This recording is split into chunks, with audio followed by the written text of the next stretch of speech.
เปิดจิตรอสอาร์แมนเปิดจิตรอสอาร์แมนบางปอนออกเนี่ยขายไปลันไงนี้ได้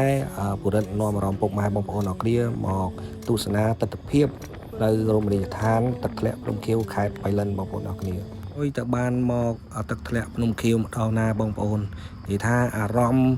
เพียบเนยฮอตคือบัตรรอไซบัตรอ๋อวิปรุตัดเพียบสะอาดเป๊กบางปอนออกเนี่ยที่ท่าหมอกพนมเคียวคือสมโบแต่ดอยพนมដើមឈើធំធំហើយទិដ្ឋភាពទឹកអូហើយជាពិសេសនោះក៏មានកញ្ចក់ឲ្យបងប្អូនអង្គុយលេងបងសម្រាប់គ្រួសារមកអាំងសាច់អាំងអីនោះហើយវាទិដ្ឋភាពវិញបាច់និយាយទេបងប្អូនអរគ្នានិយាយវាថាអូយដល់បេះបងប្អូនអរគ្នាអញ្ចឹងមិនថាបៃលិនខេត្តទូទេតែបេះដូងធំបងប្អូនអរគ្នាកន្លែងដើរលេងមិនខ្វះទេបងប្អូនអរគ្នាអញ្ចឹងកុំភ្លេចណាបងប្អូនអរគ្នាមកលេងបៃលិនកុំភ្លេចមកលេងទឹកធ្លាក់ភ្នំខៀវផងហើយនិយាយថាផ្លូវឡើងទៅទឹកធ្លាក់ភ្នំខៀវគឺ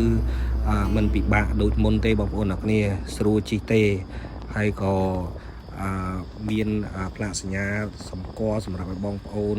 មើលផ្លូវកោងផ្លូវកាច់អីចឹងបងប្អូនអរគ្នាហើយបងប្អូនអាចកលែកមើល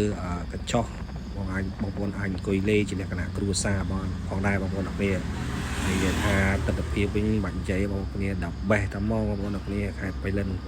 កុំភ្លេចណាបងប្អូនអរគ្នាមកលេងបៃលិនម្ដងមកដើម្បីទុកជាអនុស្សាវរីយ៍ខេត្តបៃលិននេះបងប្អូនអរគ្នាព្រោះមានបងប្អូនជាច្រើនចង់មកលេងណាតែអត់បានមកលេងអញ្ចឹងបងប្អូនមើលវីដេអូនេះហើយកុំភ្លេចមកលេងបៃលិនម្ដងមកបងប្អូនអរគ្នាបៃលិនមិនមានតែរមណីយដ្ឋានទឹកធ្លាក់ភ្នំខៀវបងប្អូនអរគ្នាគឺមានរមណីយដ្ឋានជាច្រើនទៀតដូចជារមណីយដ្ឋានចំការខ្នោរមណីយដ្ឋានថ្មអំពើពណ៌រមណីយដ្ឋានទឹកធ្លាក់អូថរ៉េនហើយនឹងជាពិសេសនោះក៏មានចំការដូចជាចំការតរ៉េនចំការសាម៉ៅចំការស្វាយចំការតង្កែនផងដែរបងប្អូនអរគ្នាហើយកុំភ្លេចណាបងប្អូនអរគ្នាមកលេងបៃលិនម្ដងមកគេបានមកដល់ភ្នំខៀវបងប្អូនកុំភ្លេចចូលដុតធូបដើម្បីសូមសេចក្តីសុខបងប្អូនអរគ្នា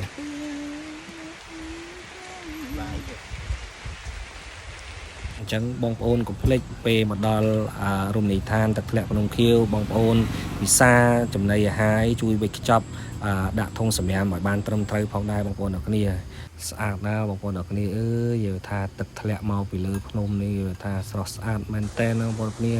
និយាយថាពុរិទ្ធបានមកដល់កន្លែងទឹកធ្លាក់នេះនិយាយថាអារម្មណ៍ស្រស់ស្រាយបាត់រំសាយទៅអស់ហើយបងប្អូនអរគ្នា